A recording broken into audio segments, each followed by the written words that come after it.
You have to be careful about making a weird show or watching a weird show.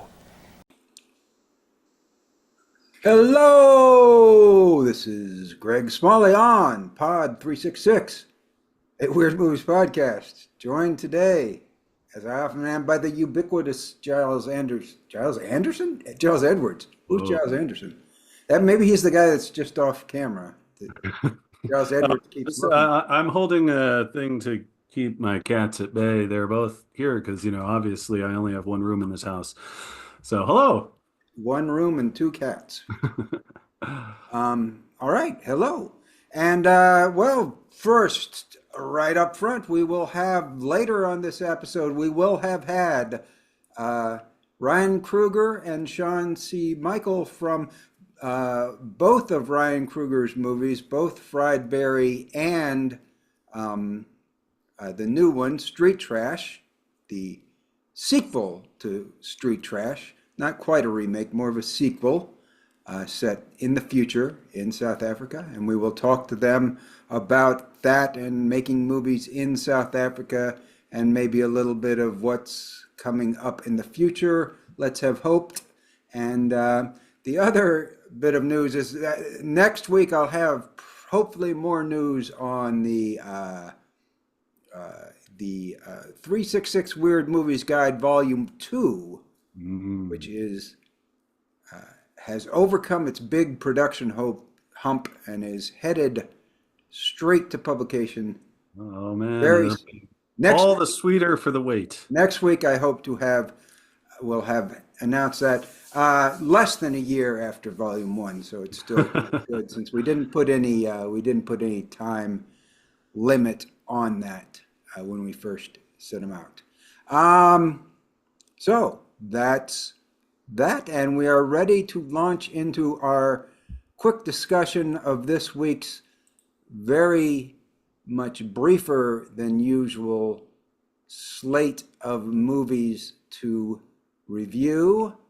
And I am not prepared yet with our stills. Giles, stretch for me. All right. Well, we have a new in theaters thing coming up. It looks very flashy and lots of lights, moving, excitement. Let's see. Further teaser. Something got a mega Blu-ray thing that I wasn't expecting it to, but I'm happy to see that it did. We'll be tapping into a movie looked at us by none other than Mies de Graaf way back in '09, if you can believe we ever had such a year. And our fourth item. Oh, here we go. It's a different back then. Well, my only problem is I can only get one of them up. But maybe I'll be able to figure out how to fix that later. Here we go. Wonderful. Look at these. Here's the entire complete list of items. One, as Giles hinted, one in theaters. 3 are all re-releases on Blu-ray /4K disc. We'll start with the one that's in theaters. Well, Giles, take a shot at describing this image, if you will. Well, I will do. This is looks like a terrified young woman. I'm guessing a brunette. Mouth is agape, eyes really wide open and bloodshot. Eyebrows quite arched, blood smeared down one side of her nose with a general reddish hue to her face.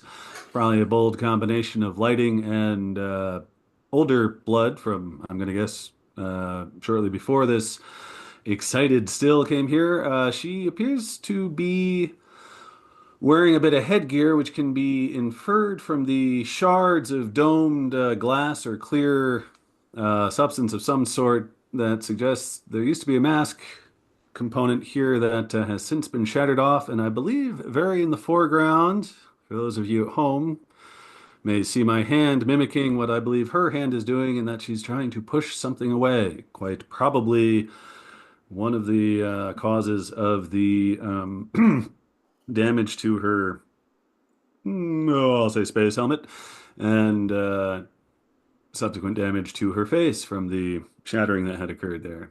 Yeah, it's that's a pretty good job. She's just looks like a mangled face, but you can see blood on the. I like the blood on the jagged pieces of glass, Yeah. This is a and quality I didn't realize, but now that you say it, that her hand in this image, it's like her fingers are kind of blocking part of her face, bisecting her mouth. I didn't realize that's what that was until you pointed out that was a hand extended, very blurry in the foreground and colored. The whole thing's done in a red color scheme, and so it kind of blends into her face and looks very strange. But it is sort of a horror movie image from the movie, which is Ash. Ash, which is a sci-fi horror, we'll say, from Flying Lotus, who I recently had the misfortune, but finally caught up with Kuso, which is a very weird movie, Flying Lotus's debut. A very weird movie that got very bad reviews from most people, and for very good reason. Though it was weird, I got to give it, it was weird, but very sort of scatological. This one seems to have gone from all reports in a much more conventional genre direction, with just what I'm going to guess from the reading I've done are a pair of very psychedelic montage sequences that sort of bookend the feature. Okay. Which is a technique we have seen other directors use. So it should be of some interest, not likely to be maybe the weirdest of the year, but definitely something I will check out as soon as next week, because I believe it is playing near me. Yeah. Giles, did you get a chance to watch the trailer and have any I thoughts? did, and yeah, it looks like cool, spaceshipy darkness with weird lighting shots going on, unreliable narrative to the core, and yeah, seems to focus on these two people in space who, um, well, it was kind of unclear. Hmm. But I It suppose should be. that's probably it, right. Saying keeping with I imagine the overall experience there. So yeah, Well look said. neat enough, and psychedelic bookends. Why not? The lead actress is Eliza Gomez, who I feel like I should know from something. She's name's very familiar. I'm sure I've seen her in something. I can't think of what. And Aaron Paul from Breaking Bad, of course, is the other astronaut survivor of this incident on this spaceship, or rather, she's the survivor, and may or may not be an astronaut coming to rescue her. I Mm-hmm. believe that's intended to be ambiguous. So, Mm-hmm. but let's move on to what's being released this week on video. I'll save the best for last and go Mm-hmm. instead in the order I have. Well, not. I'm going to jump around. Not in the order I have them here, but we'll go with what's probably the least important release, At least from a weird perspective. from a weird perspective, or well, I don't know. But let's see, Giles. You want to describe this very simple Very simple. box Bottom quarter is the title with advertisements of what's in it. There's the fun, neat little color scheme for the production people releasing it. And other than that, it's black with dominating that black, taking up most of that black frame, a young brunette woman's face. And this is covered in blood. And she doesn't look terrified so much as maybe mournful or even resigned, but she is thoroughly caked in a blood or blood-like substance. Now, not only is she caked in blood, she's given like a reddish orange lighting to Yeah, highlight the blood. very, very stylized. And the name of that would be, Thirst. which is a vampire movie, as Giles hinted, was reviewed way back in 2009 by Pamela DeGraff, who probably reviewed her last movie in 2009 or 2010, so 16 years ago. And now it finally makes it to Blu-ray and 4K at the same time. From Indicator, as indicated it is on the cover, it is an Australian horror movie about vampires, and I haven't seen it, but if I'm not incorrect about the plot, these are sort of a theme that has been used later, but this is the first time I can think of it being used, which is vampires who are kind of farming humans for blood rather than going out and seeking victims every night. They have their own stack of humans, kind of like cattle that they can take blood from. And Pamela liked it. She does say it has an offbeat plot for a vampire movie, but doesn't go the extra mile in weirdness. I'm not sure. I think she may have brought this to our attention on her own. I don't think it was necessarily one that I told her to go out and review, but that was 16 years ago. I no longer remember. Do you know anything else about this, Giles? I watched the trailer and I see it's from 1979. Yes. So putting those two together, I imagine that tucked within this satire is something about food industrialization in general, since the facility that's on display in the trailer looks very modern for its day and very factory kind of Yes. feel to it. So I imagine there's a bit of that probably lurking around in a maybe not quite subtext. This didn't come across as too subtle an outing, but looked like fun. They're the factory farmers of blood sucking. Yeah. So that is Thirst out on 4K / Blu-ray. You would buy each of those discs separately, take your pick, so you don't have to get something you don't want. And that's it from Indicator. Also from Indicator out this week is another one that we're a little bit more familiar with, at least some of us are more familiar with.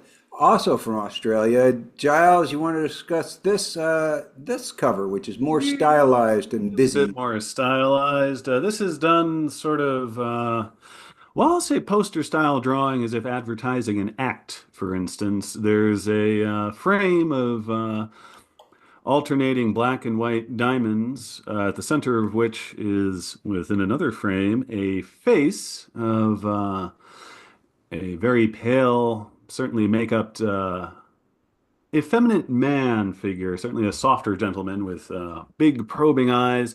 And emerging from this framework are two sort of ethereal hands that commingle with the diamond, the black and white diamond framing, with one hand emerging above the face's left eye and the other emerging below on the right-hand side of the lip in a sort of, magical finger pose.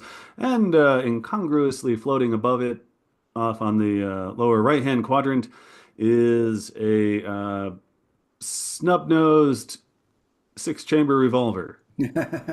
Yes. That's directed by Simon Windsor. It is, tell us the name. The name of the film is Harlequin from 1980. Yes. So, Australian film from 1979 and an Australian film from 1980. So they're Indicator going with a theme with their releases this week. This is number 433 in the Indicator release series. Thirst is number 432. So there's that. Giles, I have not seen Harlequin, but I know you have. I have. It was I have it recommended. It's got a sort of Rasputin-y plot structure.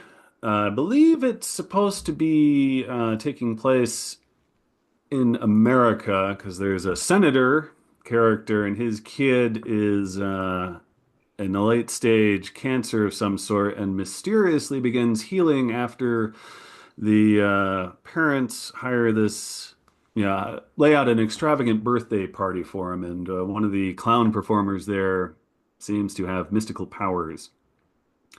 And it kept my interest. It was originally, the character was written with David Bowie in mind for the lead, I believe, which would explain the stylings of that since Bowie and, well, it was not quite necessarily associated with Pierrot Le Fou. I can't quite remember when Scary Monsters came out, but at any rate, there is a sort of Bowie-style character performance from the very capable, I believe, what is it? Who was the lead on that? Was that Robert Powell or David Hemmings? But yeah, it was had a lot of interesting things going on. I didn't think it really hit quite weird, but that's okay. Has a very late 1970s, early 80s vibe to it vis-a-vis the tech. There's an evil villain-esque character with a car phone, so you know he's hot stuff. And unlike Thirst, this film is rated PG, so Were you easier to watch with kids around. were you searching for Robert Powell's name? I was trying to confirm who was who. Ah, Yeah, so it must be Robert Powell, okay. I think. David Hemmings is not the Harlequin, or is Yeah, Dave.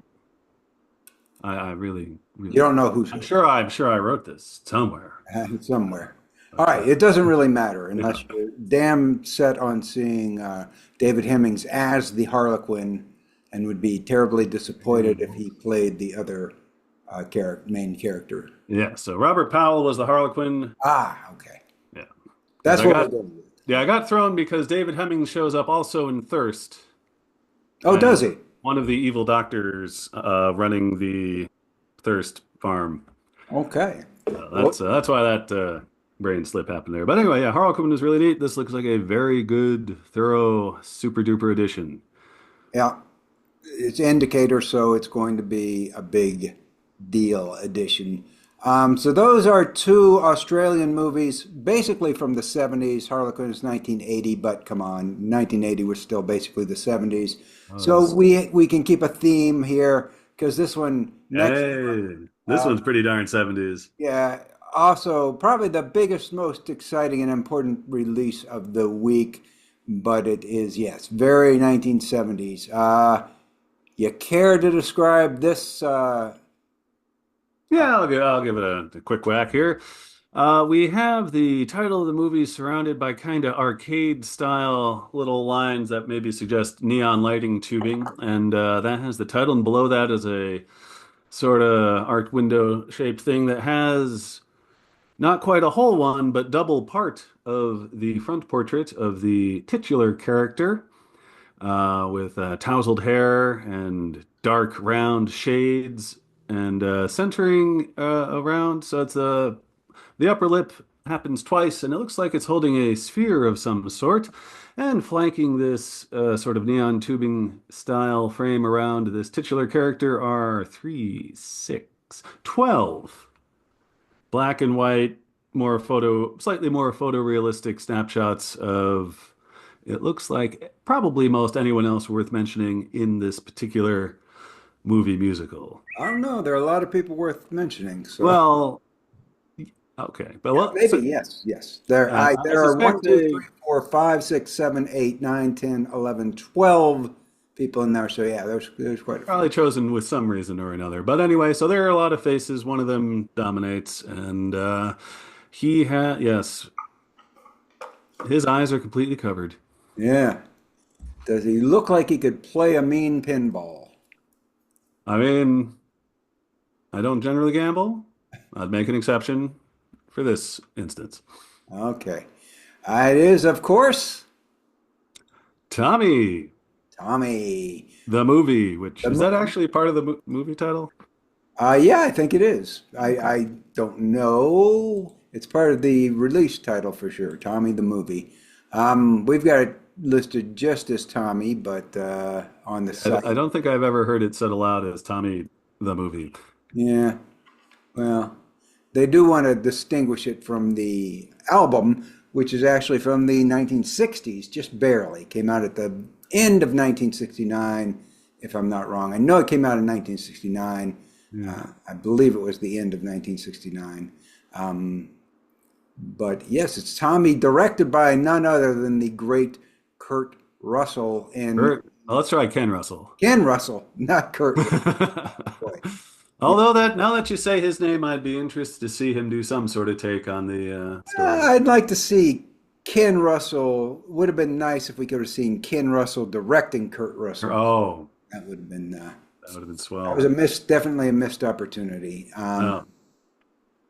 But yeah, and it's Tommy, the rock opera about a deaf, dumb, and blind kid who sure plays a mean pinball. And I'm poking around. Is this still just candidate status? Yeah. Okay. Well, this sounds like So I'll be honest, I've never seen it. It's one of the Ken Russells I haven't either. that's a hole in my memory, or a hole in my, not my memory, because I've never seen it, but a hole in my watching history. It's something I definitely should have seen, but because somebody else covered it, I never got around to it. But yeah, it's by reputation, it could be on the list for sure. Something I definitely have to check out and decide whether it is or isn't apocrypha. We had so much Ken Russell that eventually made the list that Overlooking Tommy was not a huge mistake, although some fans of Tommy might disagree. But anyway, let me go through the cast of Tommy. Roger Daltrey, of course, no surprise there, but also Anne Margaret, Oliver Reed, who of course was also in The Devils for Ken Russell, Eric Clapton, not known for his acting chops, nor is Elton John. However, Jack Nicholson was known for his acting chops.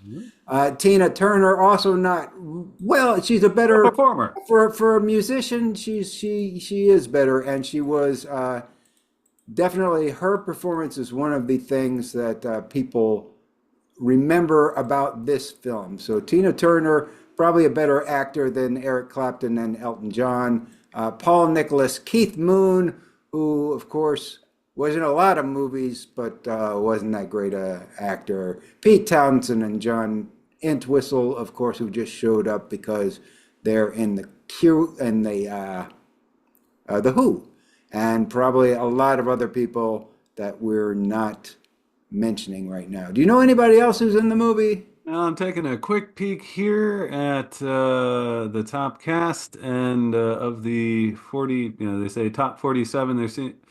I believe we've hit most of the big names. I imagine have named pretty much everyone among that 12 selection there. Digging in a little more deeply. Names I recognize, not coming to this with a spectacular knowledge of late 60s to 70s rock, but some awareness. Yeah, I'd say everyone else is probably not the same tier of fame. And in terms of reviews, our own reviewer, Scott Centinella, said that Ken Russell stages every single scene like something out of a bad acid flashback, which quite possibly was.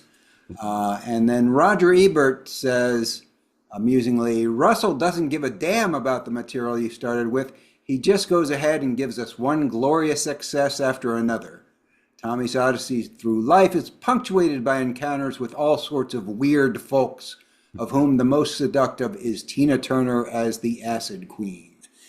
So yes, this is a 50th edition, 50th anniversary edition. But for being a 50th anniversary edition, it doesn't appear to come with any special features. It's just a 4K UHD and a Blu-ray, and they don't suggest that there's anything else, any documentaries.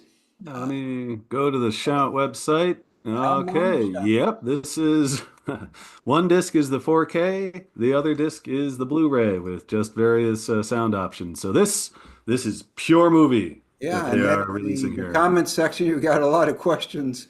There are 4 questions all about where are the special features? Why is there no commentary, no trailers? Ridiculous that this has no special features. Not even the trailer.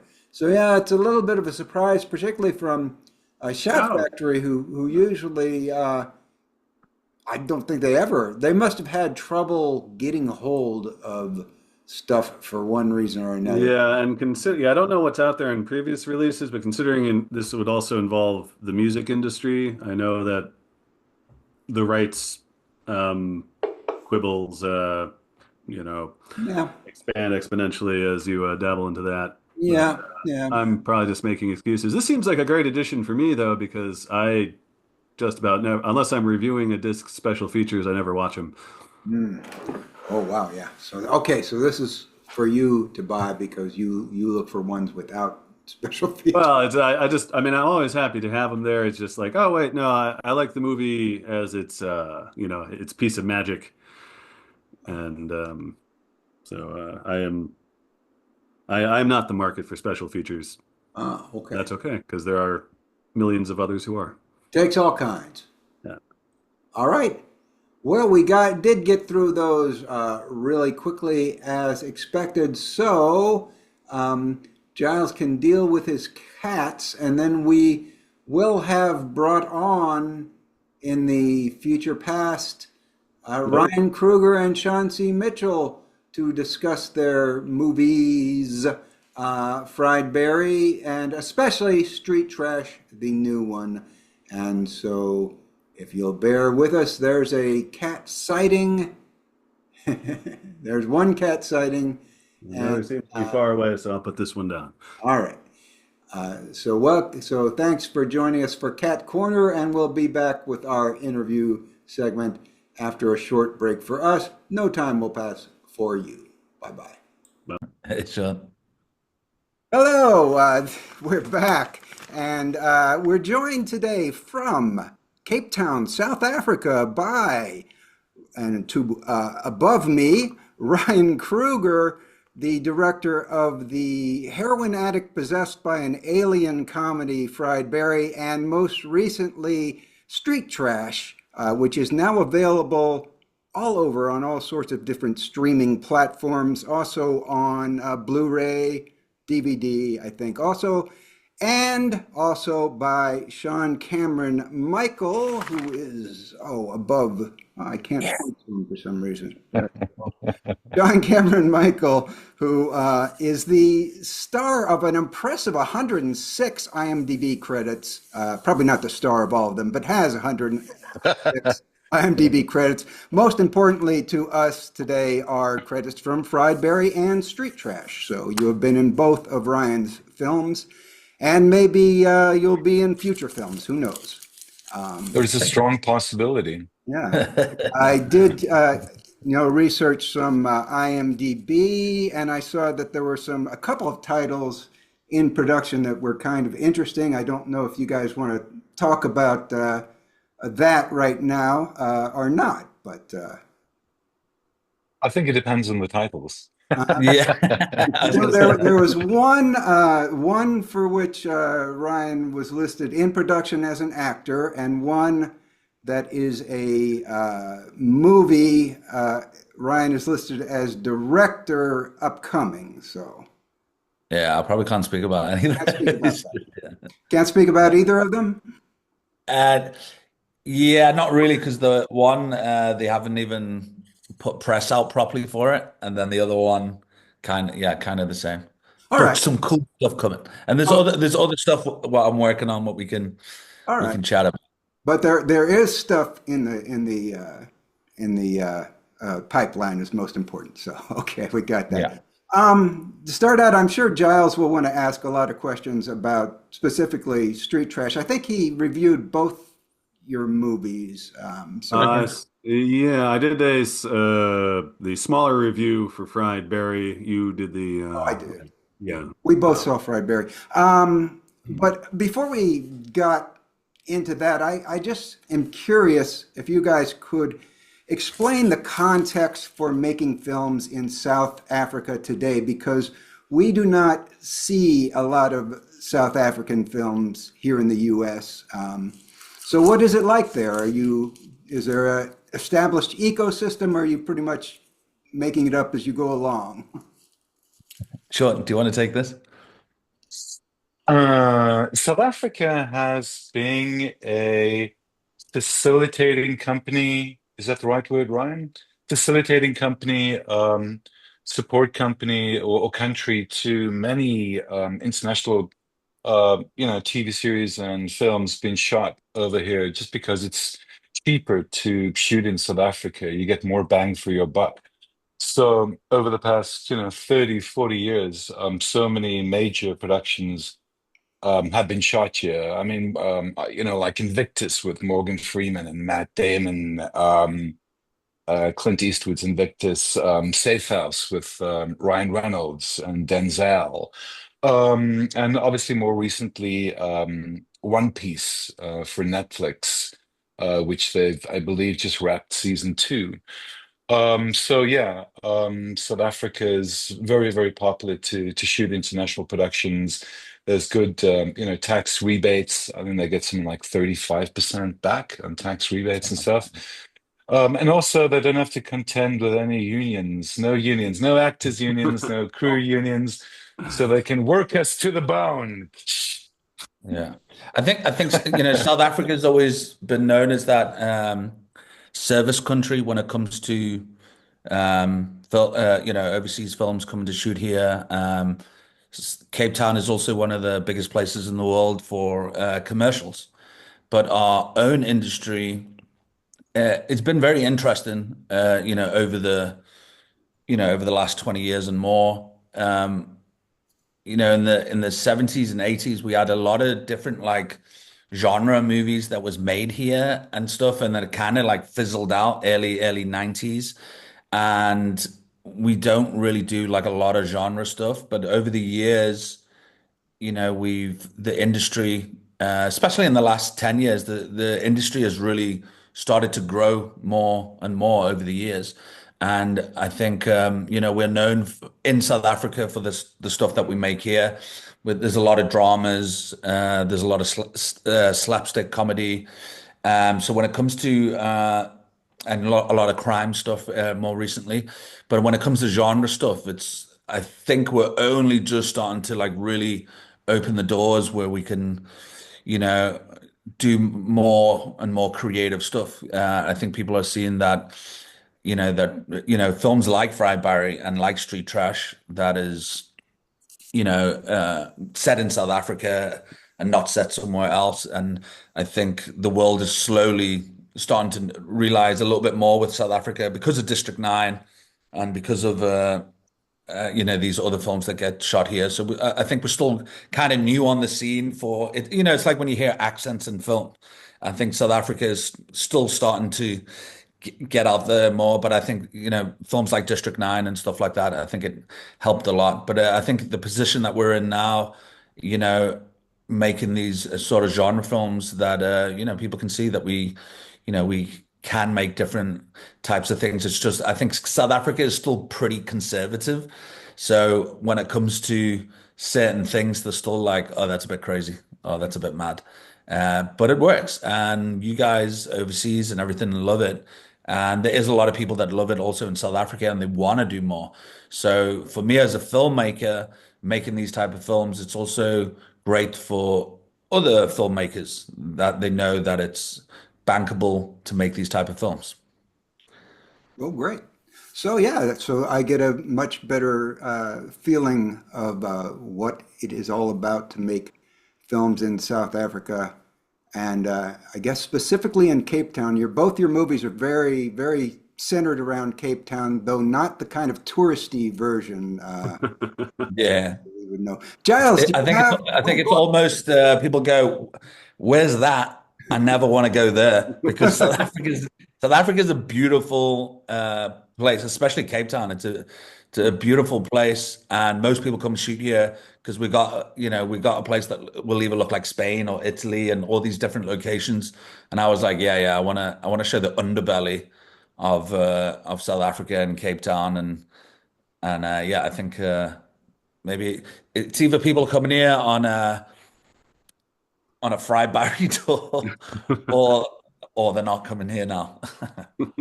Oh yeah, I have actually been to Cape Town, and I would not recognize any of those locations. Those are not places we visited on the tour guide. So, Giles, do you have some questions for our guest? Yeah, I guess I'll kick off with a sort of offhand one that'll hopefully segue into a larger element here. The mayor of this Cape Town 2050, Mayor Mustard. I was kind of Thanks. Great curious.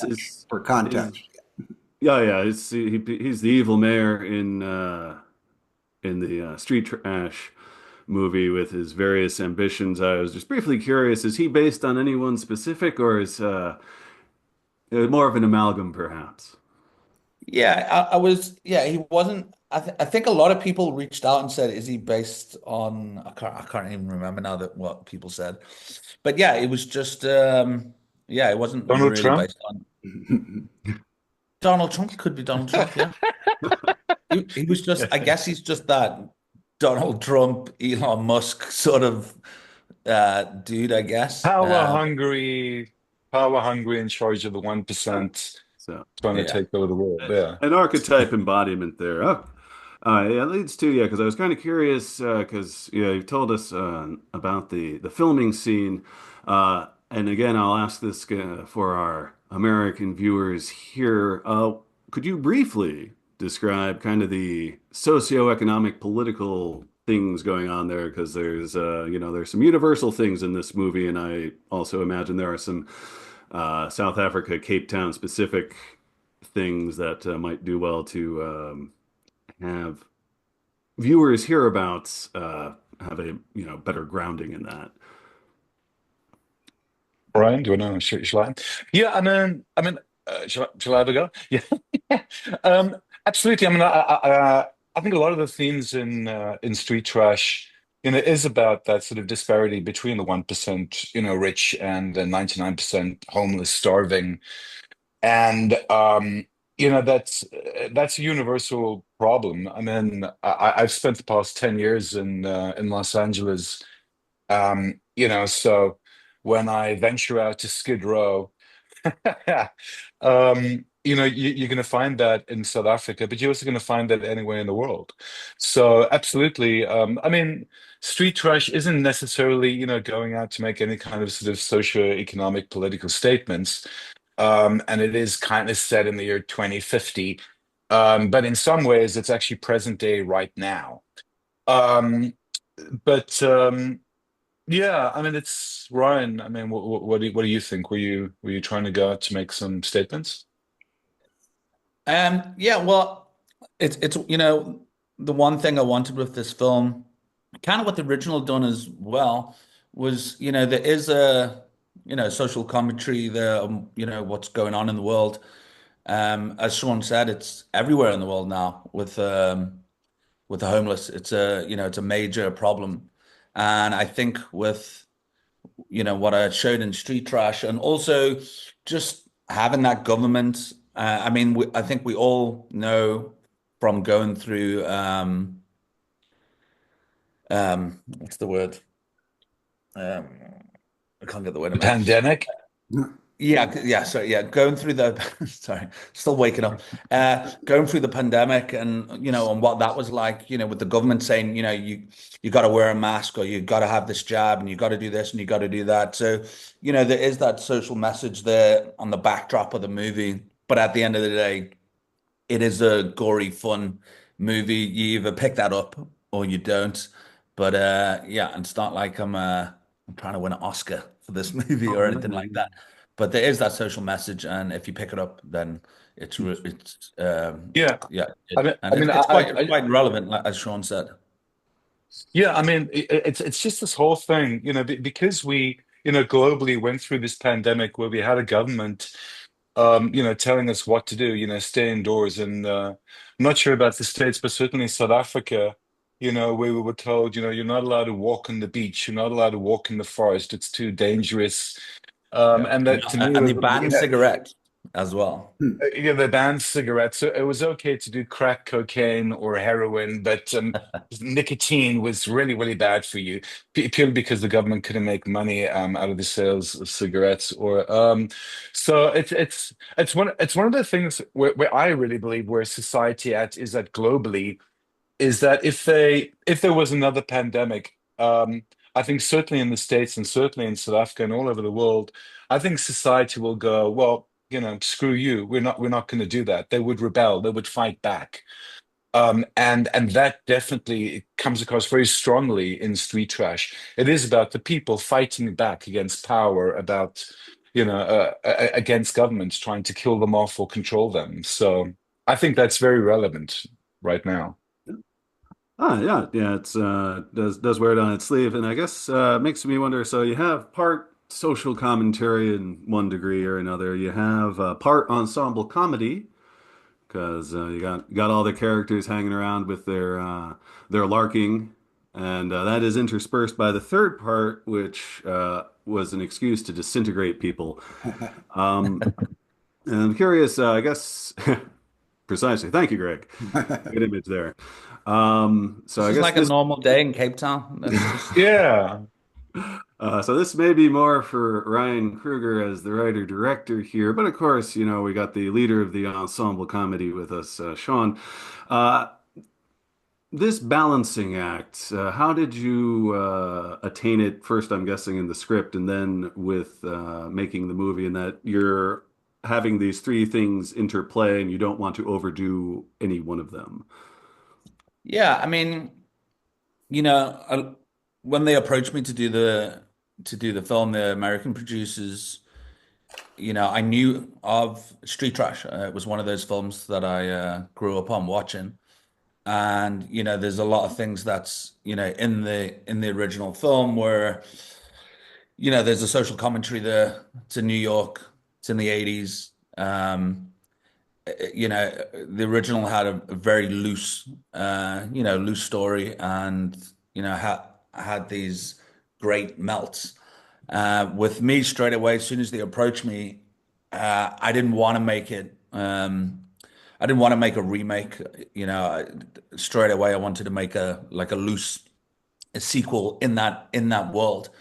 And I guess if you've seen Fry Barry and you look at Fry Barry and look at Street Trash, obviously, I love writing dialogue. I love characters. I really wanted to make this Street Trash as a loose sequel in the same world, and then for a new audience, it can be a standalone film. I mean, there's many people that haven't seen the original Street Trash as well. But yeah, it's I just wanted to make this more narrative, and even with the melts, and obviously, I need to tick those boxes. I definitely wanted to be about homeless people. I definitely wanted to have in-camera prosthetics.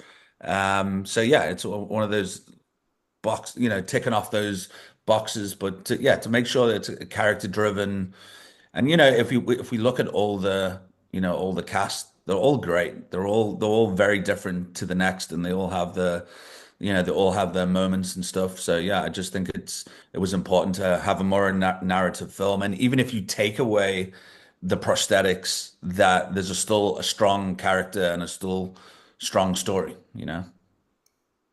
So, speaking of prosthetics, that gives me some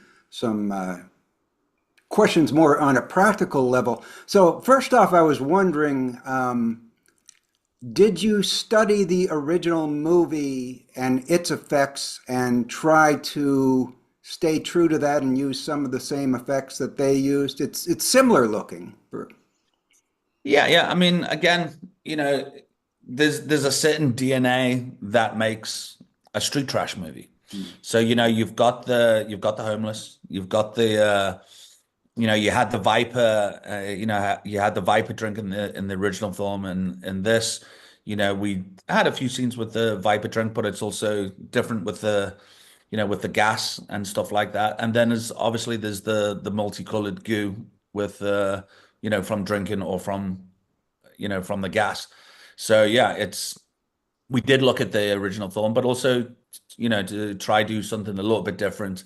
But also, I mean, there's a lot of Easter eggs in the movie. There's a lot of nods, to the original film. As a fan of the original film as well, I wanted to be, the true fans of Street Trash. They'll see, if you're a fan of the original, you'll see those nods and those maybe one-liners, or all the things that relate back to the first one. And even in this film, we talk about the original film as well.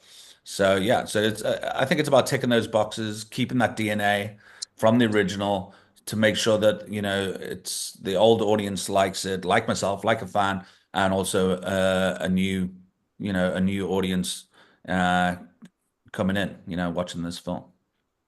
All right. And a very specific question, I guess. What is actually, I'm curious, what is actually the goo? What is the composition of it? It looks like I think we runny. spoke about this, didn't we, last time, Sean? So I think so. Obviously, there was different colors and different paints used, and slime or gelatine, or what did we say last time, Sean? Because there was a mixture of stuff, wasn't it? I mean, I spoke to the effects guys, and they said it was kind of similar to the stuff that they used in Alien. Hmm. But yeah, it was a mixture of chemicals and but also very specifically, it had to be something that you could clean up and reset Mhm. pretty quickly. So it was almost rubberized in a way Hmm. because we shot at so many locations that we were really lucky to get, like Cape Town Stadium, and the Civic Center in Cape Town, as well. So it had to be something where you could blow up bodies and make a total mess, but at the same time be able to go in and clean up. But yeah, it was expensive stuff. Hmm. All right. Giles.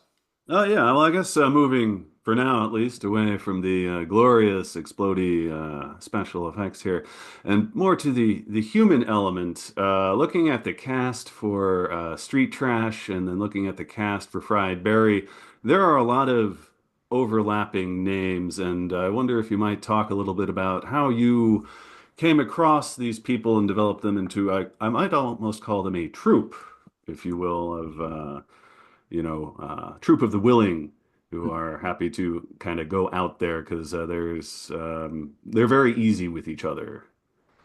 Yeah, I mean, casting this film, there was a hell of a lot of the cast that was in Fry Barry originally, and then there was a few new members in this film. But yeah, a hell of a lot of the cast was in actual Fry Barry, and there is some crossovers with like Sean's character that was playing the same character, just a different version of him, I guess, with the same name. That Sean and Joe Vast that plays Chef. But yeah, the ragtag team was just to get them all together. There was only a few people that actually auditioned for this film, but a lot of the time I was writing for certain people in mind. So, going back to before we started filming, I mean, I think Sean, you were in LA at the time. You were shooting something over there, and I was like, I can't do this film without you. I can't see anybody else playing this character. Like, you got to do it. You have to do it. And I was just like, show me the money, show me the money. No, I'm kidding. But yeah, I mean, with over 100 cast members or speaking roles or featured extras or whatever, I mean, I think the majority, like really 95% of them, you'd worked with them before on previous short films and music videos and Fried Barry. And it was really only those key characters. Obviously myself and Joe Vaz, who plays Chef. I mean, obviously, Joe and I have known each other for over 30 years. So, that chemistry was really important for those characters. So that was really easy for us. Donna, Donna Cormac Thompson, who plays Alex, I think she was probably the most difficult to cast. And luckily, Yeah. I'd also worked with Donna last year on a serial killer series called Catch Me a Killer. So I got to know Donna on that. So I sort of, highly recommended her to Ryan. I was like, she could be, I think she has the right elements for what we need, for Alex's character. She's our leading lady. It needs to be a really, really strong, versatile, actress. And then obviously Sheree and Lloyd, I mean, their chemistry was really important as well. Yeah, everybody has their thing, you've got this kind of fatherly figure, the leader of the gang, Ronald, played by Sean, and then it's almost the mother, chef, and then you've got the comic relief, the two twins, and then with Gary playing two bits, he's just this wacky, crazy guy. So everybody has their little piece, and they're all different, and that's what I love about it. No, no character was the same, and even Sokol and Gary, I think they were just like a fun duo that wasn't overdone in the film and just comes in and out of it, which was cool. But going back to even working with Sean and Joe Vass, what was awesome about that was for me and Sean, we've been friends for many years and we've worked together a lot of times over the years. When I made Fry Barry, one of my favorite scenes was Sean's and Joe's scene in Fry Barry breaking out of the mental institute. But I've always wanted to work with Sean as a lead in a movie. So when this film came about and I knew Sean was doing it, I just felt a lot of comfort because I was like, I really couldn't see anybody else doing this role, and Sean just nailed this character, and there's a lot in that character. I mean, there's a lot of depth in that character, and that's why I'm saying it's not just the Melt movie. You take the Melts out, these characters are strong, and everybody's got a backstory. Everybody goes through these emotions and stuff. So yeah, it was I think the first day it was very special to be on set, to do Street Trash, to know that Sean and Joe are going to go on this, all of us are going to go on this journey together to make this film. So yeah, it was pretty special.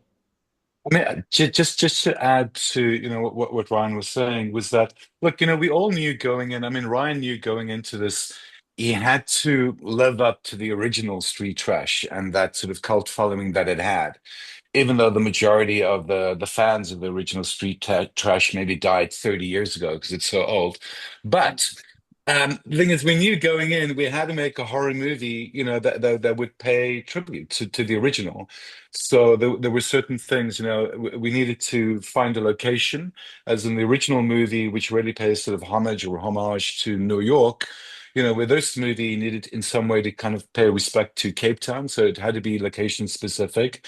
Um, but and also we knew, with all the melts, we knew that that was a strong element of the movie which had to be top notch. A lot of budget and money had to go into making that, tick all the right boxes, and also, shooting on film as well. And my job and Joe's job and our job as actors was to help Ryan really establish these characters so that the audience would, within the first 15, 20 minutes, give a damn about these characters and take them along the journey to keep them engaged and excited. But at the same time, I mean, we also knew, look, this is a horror movie. This is it's explosions, it's effects, and that's where most of the focus is going to be. But if we have any kind of narrative storytelling, if we have any kind of emotion or any kind of feeling in it, then that's sort of a bonus. All right. Yes. Yeah. Very. Yeah. In its way, character and character explosion driven as a film here. I guess there are two unlikely characters that maybe you can touch briefly upon. You mentioned the name of one of them, and Brian, I believe you voiced that individual. Sokol. Yeah, if you might talk about him Blue briefly, and Ghoul. also rereading my review and thinking on this movie, there's an almost unseen character who springs up maybe three or four times in the movie with either one of Yeah, these or like one of these yeah. from off camera. Um, if you might, what gave you certainly the idea for the latter, and if you can tell us a little bit about that darling blue small creature Sokol. Yeah. So, Sokol wasn't in the original. I think he wasn't in the first original draft that we had. The first two or three drafts, he wasn't in there. And Two Bit was in there talking to somebody, and then I got to a point where I was like, so he's got this imaginary friend, but we don't see it. And I was like, what if we actually have a imaginary friend, and it is this thing that only he can see and nobody else can see.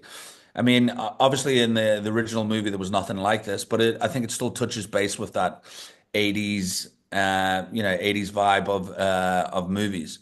And yeah, there was a number of reasons why I put it in. One for that we actually see, and it pays off later when Sean's character Ronald, takes these drugs, and he can actually see him, and nobody else can see him apart from him and Two Bit. He was also put there for a support boat for Gary Green. Gary's not a trained actor, so I normally work very closely with Gary to get exactly what I want, and I have to jump through quite a lot of hoops to get what I want. But having me doing the voice for this thing on set, it just made me work closer with Gary, and yeah, I just thought it was a good idea, and I didn't overuse him in the film because I think something like this could come across really annoying if it was like too much in your face and too much in there. So I brought him in and out a few times, but yeah, I thought it was a great addition to the film, also to make it a little bit different. But again, it fits that 80s sort of vibe when you look back at a lot of those 80s films. And we had the puppet there was a bit of animatronics, a bit of puppetry, and we just recorded the voice while we're on set. And Awfully, Oh yeah, sorry. And then Oh yes, Offley is awfully. the POV guy, and that was just a fun idea that I had, and it's I also think we came up with that in a bar. We were Hmm. sitting in a bar, and I think we came up with the idea of Awfully in a bar. The idea of you know, another character being in a scene the whole time with all these other characters, but you'll maybe see a hand here and there, but you'll never actually get to see this character. And you kind of keep that audience wondering, is the camera actually going to turn around? Are we going to see him? So I mean, I think Ryan was really crazy brave in bringing Sokol into the mix, bringing Offley into the mix, because it's such a weird and challenging thing for an audience. So I think you were brave, dude. What do you say, yeah. Mr. Kruger? Yeah, I mean, yeah, it's I think it's good to shake things up a bit, make things different. Also, it just comes down to like a look or a style or a thing that you want to explore. What I've been very lucky to do so early on in my career is that I have a lot of connections within the films that I do with characters. Like originally we shot me and Sean, we shot fucking this is like 10 fucking years ago. We shot a short Time Travelers where Sean played Ronald, and then the other guy, Graham Clark, in the short film Time Travelers, was also in Fry Barry when they break Barry out.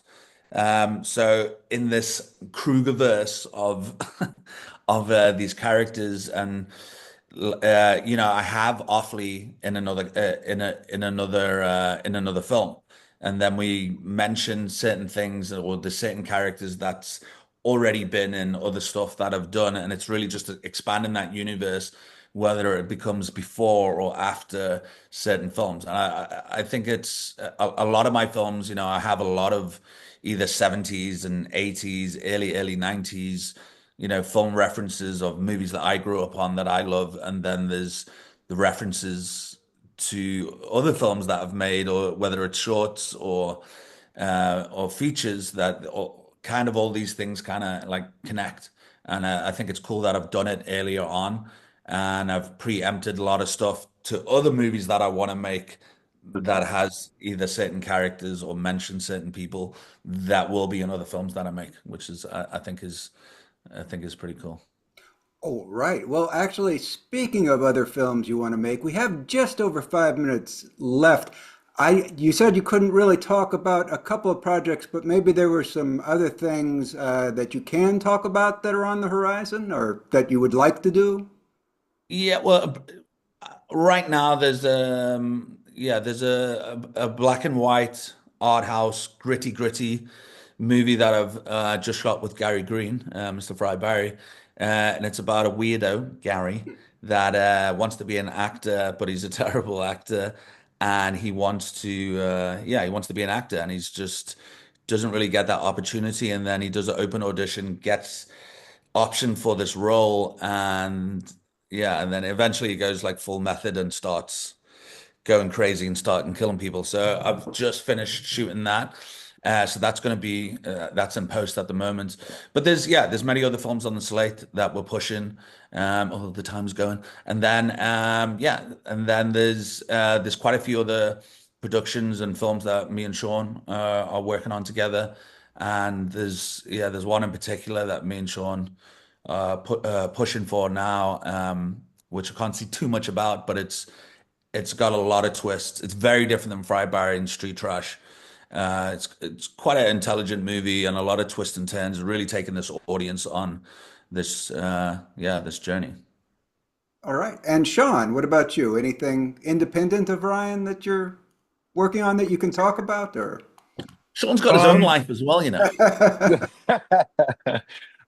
Yeah, I mean, I've got a couple of movies that are still in post or the finishing, and the one's called Spiral, which is a short film that we shot in Johannesburg. So I think that's already hit one or two festivals, so they'll be coming out at some point. And I've got another movie called This Is How the World Ends, which is currently in post-production, which I'm very excited about. But that'll probably come out the That's end of gonna the be year, cool. maybe next.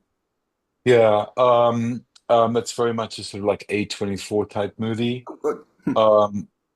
Um, so yeah, This Is How the World Ends. And then obviously I have got another A24 movie, Huntington, which has got some cool actors in it.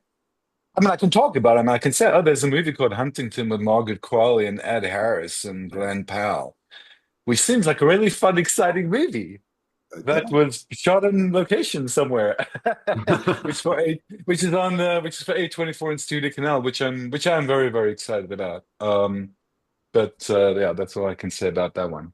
We'll probably end up seeing it since it's from A24. Yeah, you will. Yeah. Giles, did you want to ask your final question? Yes, final question we like to ask all our interview targets at 366. What's your hometown, and can you recommend a restaurant there? Hmm. Ryan. Well, I'm gonna say because we went for dinner the other night and we went to Three Wise Monk. Was it Three Wise Monkeys, right? Yeah. And they do like the best ramen. Like, so we went there the other day and we had this like really amazing ramen. It was like what was A it? A ramen pho. It was like a brisket, vegetable, brisket. Yeah, eggy Korean. It was amazing. So Three yeah. Wise Monkeys in Sea Point, Cape Town, South Africa. If ever you come to Cape Town, And you I had have it to for go to lunch Three Wise yesterday. Monkeys. Who's addicted? Yeah. So it's Yeah, a ramen place. yeah. Yeah. Listen, we got 2 minutes left. I just want to say, I feel like I'm really underdressed. Me and Sean, like, we've got this like cool dressing gown on. You got the bow, you got the dicky bow, and the yeah. What's going on there? That's branding. Brandon, I like it. Yeah, I Giles, think every podcast you've been in a robe, and I've had a bow tie because at Fantasia, which I've covered a number of years, when I first did it, I knew I needed, okay, I want to stand out a bit. I have a bunch of bow ties. I do collared shirts anyway, and so yeah, it helped me. I was like, oh yeah, I was gonna be interviewed with that guy in the bow tie. So that just Yeah, yeah. No, that's cool. It's and cool. I actually don't own any clothes. I just wear You're robes. just the yeah, Hugh he's Hefner. he's You're a just happy like shut-in. Exactly. So. That's very sort of Playboy Mansion. Yeah, kind of. Playboy Mansion in by way of Caligari is what I'm going for. So, I like it. It's cool. all right. Well, we do have a minute if you just want to gab, or we can, just say We can have goodbye. There are stuff coming up from the Krugerverse, but we can't talk about it in detail, sadly. But we will get on it when it arrives. So, any yeah. final word? Yeah. Final word. Go get some ramen in Cape Town. Off it to Cape And Town, if you have, everybody. yeah, and if you haven't yet, check out Street Trash. It's fun, it's silly, it's crazy, and it's a good silly ride. Yeah, and it is streaming all over. You can rent it or you can find it. I found it for free with ads on, I believe, Plex. I don't know. It's all over the country. Depends on where you are. So, Yeah, all right. Screenbox. Yeah. Thanks for joining us, guys, and we'll Guys, see thanks so you much. next week. Yeah. Bye bye. Pleasure chatting with you. Weird. Yeah, I guess that is the word for it. Weird.